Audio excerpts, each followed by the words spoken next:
Olá, bom dia a todos. Bem-vindos a mais um solo. Daqui Daniel Melo e, como já sabem, os vídeos vão estar no meu canal, mas há esta parte introdutória que está no canal de Bolsas e Batanados. O resto vai ser sempre no nosso Bolsas e Batanados, para quem ouve nas plataformas de podcasting, e portanto não tem problema nenhum. Quero começar esta primeira parte, esta primeira introdução, a falar-vos de Michael Burry. Para quem não conhece Michael Burry, ele foi a mente brilhante por trás da descoberta do Big Short, na altura em que havia o mercado das Prime, em que basicamente havia um esquema em que as obrigações de casas com um crédito bastante mau eram misturadas com obrigações boas e esses produtos financeiros complexos eram vendidos como sendo AAA, ou seja, o máximo de rácio que podiam ter, ao contrário de serem junk bonds, e por isso eram vendidas com um rendimento razoável, mas aparentemente totalmente seguras. Ele apercebeu-se que não só estas obrigações e estes produtos complexos estavam baseados numa enorme massa de créditos mal parados e que todo aquele valor que eles diziam ter não estava seguro por nada, e ainda por cima havia muitos bancos que, porque tinham estas obrigações, compravam estas obrigações bastante seguras, aparentemente seguras, depois conseguiam ter ainda mais investimentos baseados nisso e apoiados nisso. E portanto, quando aconteceu o crash do subprime, basicamente ele ganhou bastante dinheiro, acho que foi perto de $1 bilhão que ele fez ao shortar estas posições. Depois, recentemente, ele fez uma grande jogada. Em 2019 começou a apoiar a GameStop, a dizer que era muito subvalorizada e que o mercado não estava a entender e que ia crescer imenso. Chegou a mandar cartas aos diretores. E depois, lá está, tinha bastantes posições na GameStop e agora este ano, não diretamente, mas indiretamente, ele acabou por ganhar bastante dinheiro, apesar de ele ter saído antes de ter ocorrido a grande subida, devido à tentativa de fazer um short squeeze, para quem não sabe, o que aconteceu devido à grande subreddit, que aconselho a lerem com algum cuidado aquilo que eles dizem lá e que não vou estar a citar aqui. Mas focando-me no Michael Burry, ele tem um Twitter que neste momento só tem sugestões de comida vietnamita, e o nome dele é Cassandra sendo uma referência a uma mitologia grega em que ela avisava que ia haver um grande perigo e toda a gente a ignorou. Uma espécie de Joãozinho do Lobo, muito antes de acontecer. E ele tem, curiosamente, uma biografia no Twitter em que está em vietnamita, talvez referência à comida que ele está a sugerir, e quando uma pessoa clica para traduzir, aparece "No more, you know where I am standing". E a que é que ele se refere? Ele refere-se aos diversos tweets anteriores que ele colocou e que entretanto apagou, e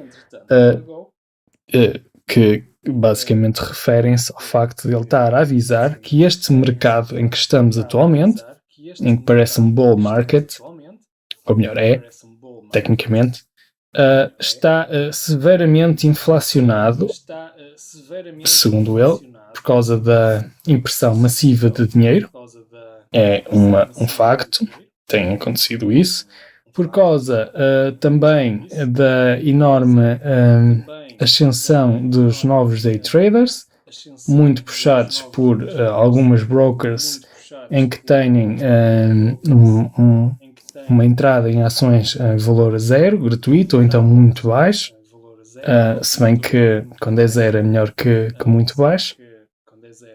E também ao facto de haver uma fuga de muitos ativos financeiros de fundos que eram antes geridos por gestores que compravam e vendiam ações diariamente ou mensalmente, de acordo com uma análise das ações e das securities que estavam por baixo, para uma procura de produtos que sigam e imitam mais mercados financeiros, os índices financeiros, como por exemplo há o índice SP500 e há vários fundos e também ETFs que seguem esse índice, e uma pessoa investindo nesses fundos, teoricamente, segue e acompanha todo o movimento que esse mercado tem, que é para cima, que é para baixo. Mas está a comprar todas as ações, não está a discernir quais são as ações boas, quais são as ações más, e está a acabar indiretamente por investir em montes de empresas que podem não ser produtivas ou não ser eficazes com o dinheiro que estão basicamente a receber só por estarem num índice. Ela diz também que há imensa dívida e especulação neste momento no mercado, e diz várias coisas, como por exemplo: The market is dancing on a knife's edge. O mercado está a dançar no limite da faca, basicamente. Passive investing IK's reign. Ele diz que basicamente as pessoas já nem querem pensar no mercado, querem estar em investimentos passivos, o que pode ser um bocado verdade. Mas por outro lado, alerta para o início de muitas pessoas estarem a ir para um movimento de day trade, o que não faz muito sentido. Quer dizer, se uma pessoa está a ir para day trade, tem que fazer uma análise do movimento das ações diariamente. Quem tiver a fazer swing trade tem que fazer mensalmente, etc. E quem tiver a investir individualmente em ações também tem que fazer uma análise nem que seja básica, e o mercado vai queimar essas pessoas se não fizerem, e portanto elas vão tender a procurar informar-se sobre as ações que estão a investir.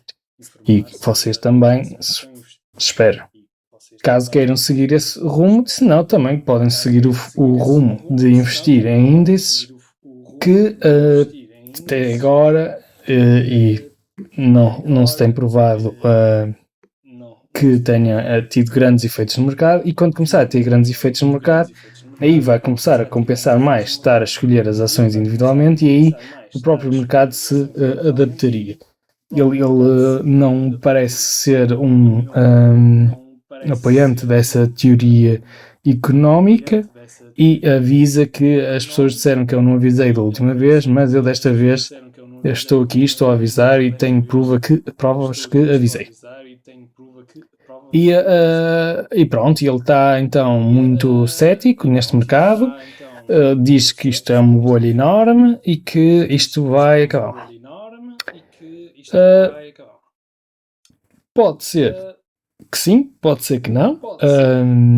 De facto, nós estamos numa época especial em que o Fed americano, e também a parte europeia, o Banco Central Europeu, tem impresso de certa forma muitos dólares e muitos euros, e esse dinheiro ainda não teve os efeitos esperados na economia, porque se calhar muito do planeta está em confinamento e ainda não deu para notar a inflação. Há vários avisos que a inflação vem aí, e que a única forma do Banco Central impedir um excesso de inflação, e que isto fique rampante não é uma palavra, mas entendem, suba até ficar hiperinflação, tipo aqueles alertas clássicos da República do Weimar na Alemanha, em que houve hiperinflação e as notas valiam tanto que dava para cobrir as paredes todas com as notas, algo que se aconteceu agora na Venezuela, mais recentemente.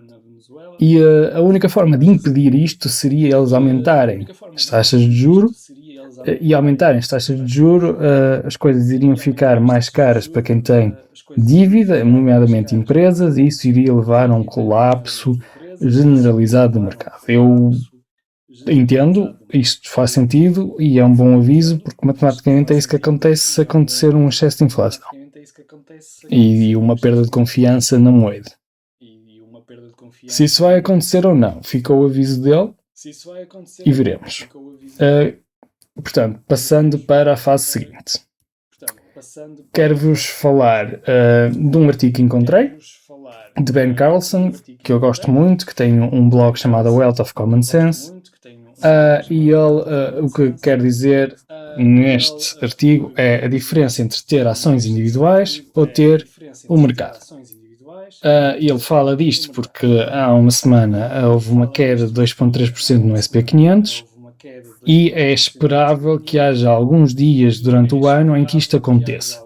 É normal, as pessoas tiveram uma reação muito emocional a esta queda, é o fim, portanto toda a gente à espera da bolha, como eu já falei no episódio anterior, e assustam-se imenso. Hoje o mercado acabou de subir imenso, estou aqui a falar no dia 9 de março e agora, pelo visto, está tudo ótimo. E é esta emoção, este borbulhar do mercado que não está a fazer muito sentido e os investidores têm que manter a cabeça fria.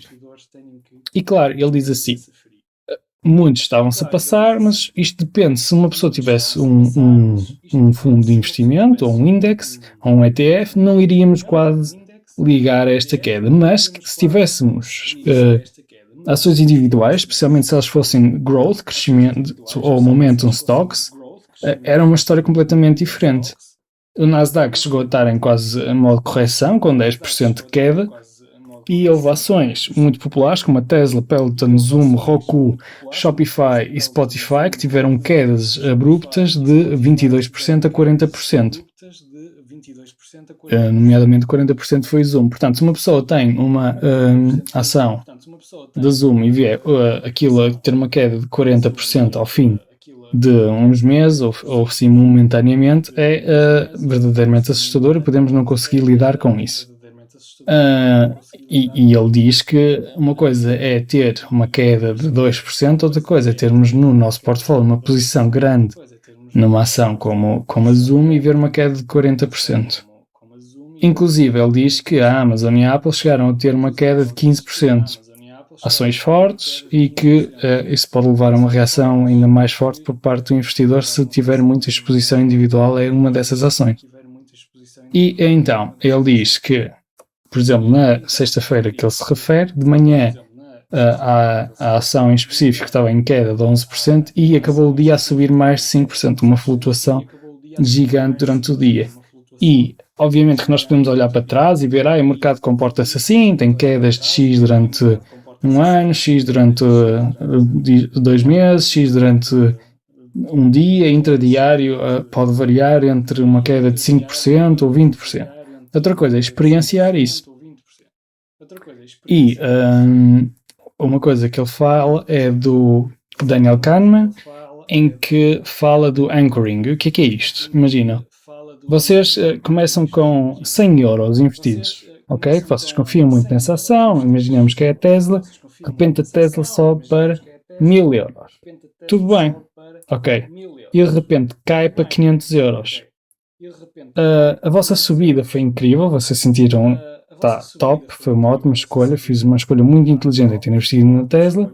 Quando ela cai para metade, de 1000 para 500, vocês, perdi 50%, tenho que vender, já não aguento mais isto.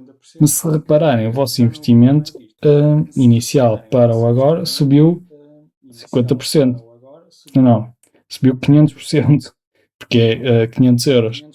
Ou seja, o que pode parecer péssimo numa altura é incrível olhando para trás e sem este efeito de anchor. E pronto, ele depois fala de outras quedas que aconteceram, por exemplo, em março de 2020, em que foram oportunidades de investir em grandes ações, mas quando nós vemos este efeito de anchoring, podemos não sentir vontade de comprar a ação que nós tínhamos escolhido inicialmente, porque ela caiu 50%, porque começamos a duvidar das nossas escolhas, apesar de a longo prazo isso poder não ser. E ele fala que nós temos que estar à espera destas quedas 30%, quedas 40%, quando estamos expostos a ações individuais, E se não aguentamos isto, o melhor é estarmos com um fundo de investimento em que essas quedas não são tão pronunciadas e acontecem mais raramente e mais de uma forma cíclica, como vimos em março de 2020. Claro que vamos ter perdas entre 30% a 50% eventualmente, mas se calhar nunca aconteceu assim de uma forma muito óbvia, mas pode acontecer mais e temos que esperar essas quedas e reagir bem. Se estamos expostos a ações individuais, principalmente se elas forem ações de não large cap, então estamos sujeitos a ter perdas muito maiores diárias e essas perdas serem sustentadas durante meses. Por fim, quero-vos terminar com uma thread do Twitter. Já sabem que tenho em baixo a nossa lista do Twitter de investimentos, em que eu faço uma espécie de escolha de várias pessoas da área de investimento e que tenham temas interessantes ou novidades interessantes ou descoberta de algumas ações interessantes e que podem segui-la clicando abaixo no link. Se não tiverem Twitter, recomendo, principalmente usando listas que dá para filtrar um bocado daquela política, nomeadamente nacional, em que os temas às vezes andam muito à volta da mesma coisa e nunca a tentarem resolver os problemas em si. Neste caso, a thread que vos trago é do Jack Butcher, que ele tem uma espécie de representação de ideias na forma de gráficos muito simples e que eu gosto muito, e ele fala como é que se pode separar o nosso tempo do nosso salário, basicamente. Uma forma é trabalhar sem permissão, é fazer coisas que as pessoas gostem e queiram usar, e podemos fazer isto sem problema nenhum, principalmente na internet. E é uma das formas que nós podemos fazer, é como já disse no episódio com o Hugo, é aproveitarmos as skills que nós temos e tentarmos torná-los acessíveis ao público numa plataforma online e as pessoas possam aceder a um conteúdo mais premium dessas informações, pagando ou então com exposição a publicidade, que é uma das formas de fazer online sem requisitar que as pessoas contribuam diretamente. Outra coisa que eu falo é Build Equity, ou seja, quando nós temos um trabalho em que nós temos os principais hobbies que nós temos, os nossos interesses, aquilo que nós somos capazes de fazer e se isto for de certa forma raro, que as pessoas não consigam fazer assim tão frequentemente, e se nós tornarmos isto acessível online, estamos a construir uma coisa que as pessoas vão querer. Acabamos por criar algo. E é isso que ele fala quando diz Build Equity. Fala também a construir produtos ou serviços, ou seja, ao criar esta equity podemos depois vendê-la de diversas formas e ele diz, por exemplo, ele tem serviços de consultadoria e tem produtos educacionais, a forma como ele vende os seus gráficos, e depois há certas empresas que lhe pedem para fazer gráficos específicos para isso. O que até me parece uma coisa bastante simples e que, lá está, ele dedicou-se muito a isto e conseguiu tornar-se bom nisto. Depois, melhorar a nossa reputação, claro. Quanto mais nós nos dedicamos a mostrar que o nosso negócio realmente é rentável e que as pessoas podem confiar em nós, mais isso se torna significativo. E depois, ele diz Break the Matrix. Claro, isto é o que acontece quando uma pessoa tem produtos que depois começam a vender enquanto nós estamos a dormir, e quantos mais produtos temos e mais o negócio cresce e mais a procura aumenta, mais income, mais ganhos nós vamos receber enquanto estamos a dormir. E isto acaba sendo assim. Criamos um produto, mas podemos vendê-lo 10 vezes, 100 vezes, etc. E isto vai aumentando ao longo do tempo e